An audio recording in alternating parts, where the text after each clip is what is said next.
Bölgede diğer faaliyet yürüten bazı parti ve dernekleri ziyaret edeceğiz. Onlardan destek isteyeceğiz. Şu ana kadar yapmış olduğunuz, Sur içinde yapmış olduğunuz halka gıda olsun, diğer yardımlarınız için size teşekkür ediyoruz. Yardımlarınızın devamını istiyoruz. Oradaki evlerimizde yaşamak istiyoruz. Ve biz evlerimizin boşaltılmasını istemiyoruz, yıkılmasını istemiyoruz. Eğer yıkılacaksa da bize yerinde verilsin, orada verilsin. Başkaları bu işin altını sağlamasınlar.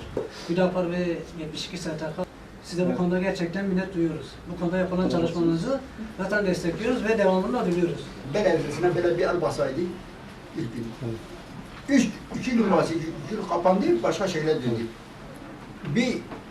Bir el basaydı, yani bir şeyle basaydı, vallahi ne bir silah kurşunu camiye giderdi. Bu çatışmaların şehir merkezine getirilmesi, operasyonların uzanması, sokağa çıkma yasağının uzanması ve bunların neticesinde mağdur olan bir kesim varsa o da halk olmuştur. Yani en büyük zararı sizler görmüşsünüz. Bu çatışmaların ısrarla devam ettirilmesi de inanın bu halkın faydasına değil, bu halk istemediği halde, çünkü öz yönetim ilan edilen yerde destek vermediler. Çünkü orayı terk ettiler. Yani bulundukları öz yönetim ilan edilen yerler terk edildi. Evlerinin önüne konan bombalar, barikatlardan dolayı orayı terk etmek zorunda kalındı.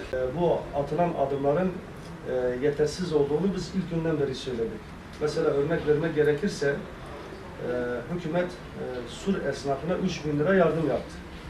Ve işte vergiyi öteledi, 3 ay 5 ay öteledi ve işte sigorta primlerini dedi ki biz öteleyeceğiz. Oysa ki biz buna ciddi manada itiraz ettik, hala da ediyoruz. Mağdur olan bir Sur esnafına 3.000 liralık yardımla sizin mağduriyetini gideremezsiniz. O 3.000 lira onun kirasını karşılamaz.